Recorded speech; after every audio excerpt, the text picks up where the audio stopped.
Mark Changizi here to Science Moment. I'm on a bit of a civil liberties rant over the last several Science Moments, including this one.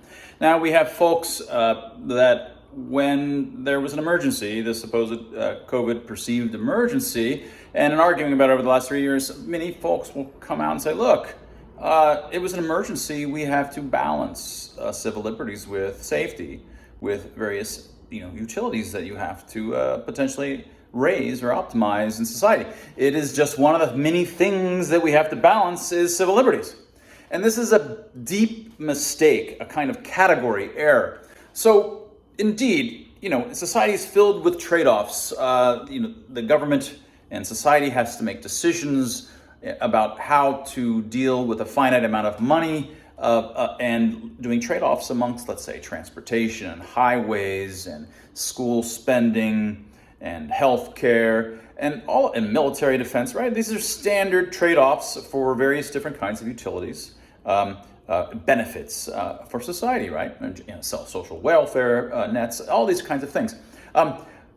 Civil liberties is not one of those things. Civil liberties is not one of these fluids that has to be balanced with trade-offs along with these other fluid kinds of utilities. And so let me give you an example, and it's really obvious. Suppose you've got your yard, you've got your property, and in your backyard, you'd like to make it into something really cool. You just moved in, it's sort of empty.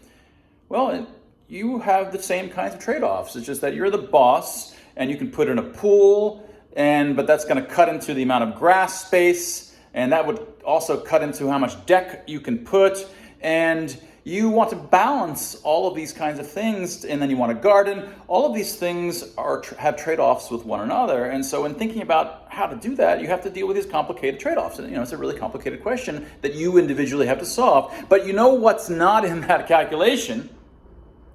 That calculation doesn't involve changing the property line. That property line is not part of that calculation. You can say, well, I could always make my yard a little bit bigger, and then I could do these things, or I could make it small. No, that's not part of it. That's a constraint. A constraint on your freedom, is that property line. You can do whatever you want subject to that constraint.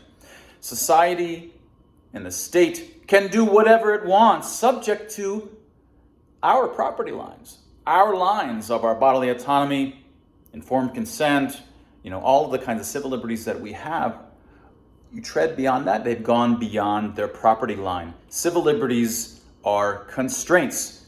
They aren't things to be traded off with other benefits and welfare and other things in society.